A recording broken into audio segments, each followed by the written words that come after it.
Alright, guys, I'm back with another chapter in Psalms. We're in Psalms chapter 75, where the header reads, "Because God is the final judge, the tables will be turned upon the wicked.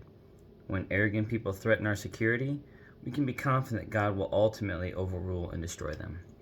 And I'll get right into it. We thank you, O God. We give thanks because you are near. People everywhere tell of your wonderful deeds. God says, "At the time I have planned, I will bring justice against the wicked. When the earth quakes and its people live in turmoil, I am the one who keeps its foundations firm. I warned the proud, stop your boasting. I told the wicked, don't raise your fists. Don't raise your fists in defiance at the heavens or speak with such arrogance. For no one on earth, from east or west, or even from the wilderness, should raise a defiant fist. It is God alone who judges. He decides who will rise and who will fall. For the Lord holds a cup in his hand that is full of foaming wine mixed with spices.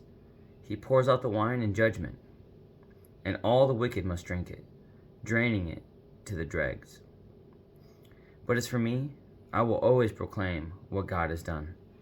I will sing praises to the God of Jacob. For God says, I will break the strength of the wicked, but I will increase the power of the godly. And really, that's the end of chapter 75.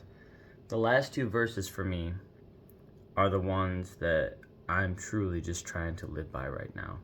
So I'll read them again, verses 9 and 10. But as for me, I will always proclaim that God has done what God has done. I will sing praises to the God of Jacob. For God says, I will break the strength of the wicked, but I will increase the power of the godly. I've definitely felt like there's been some points in my life, and again, through my perspective, I didn't feel that I was wicked, but I definitely was not working on my relationship with God. In those moments, I could feel, especially the physical strength that I had, I felt that it meant nothing because I couldn't get my mind behind just moving forward in a positive direction. And that's crazy for me to think about, especially considering where I was in my life when I felt that. I had just finished my 4-year contract for the military, honorable discharge.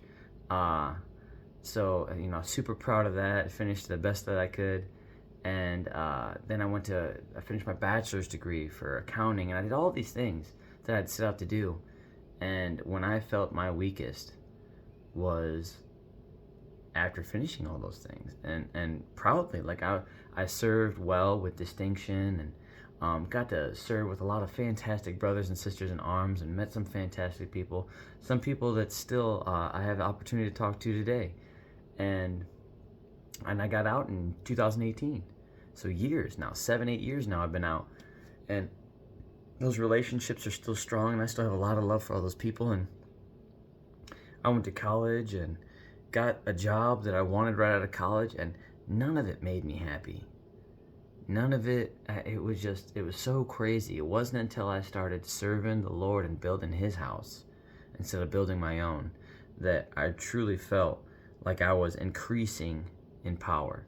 I was increasing, and it wasn't my power, it was his. I was finally just like, oh, okay, I'll give up the steering wheel now. You take it. Where are we going? And I just felt just totally renewed with that. I didn't feel like I was at my wit's end trying to just push for the next goal, the next goal. Now I struggle more with patience and waiting for him to deliver that next goal or that next opportunity.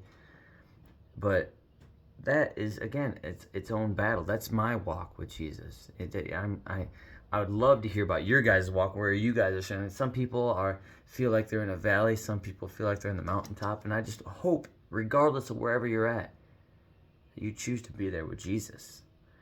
Because then there's a lot of people, especially in how you respond, you might not even know the difference between the valley and the mountaintop if you're with Jesus. And that's what I want. That's my goal. That's my end game. That's what I want for my family, for my friends, all loved ones. I want that. I want you guys to know that, man, you're at such peace with your relationship with God and how you're loving people and moving forward that just in the moment, you couldn't tell the difference if you're in a valley or a mountaintop, because it's all in God's hands. It doesn't matter. You already got the victory. So that's what I get out of chapter 75 of Psalms. I'm going to read chapter 76 tomorrow, where the header says, "A call for God to punish evildoers. Even people's angry revolts will be used by God to bring glory to himself." And I can appreciate that. Say all it's good according to his plan. It's all according to his will. And so even if you're going to be a stinker about it, he's going to turn it around and use it for good, for victory, for his glory. And I can respect that. So have a good night. God bless. I love you. Jesus loves you. And I'll see you tomorrow for chapter 76 of Psalms. Have a good night, guys.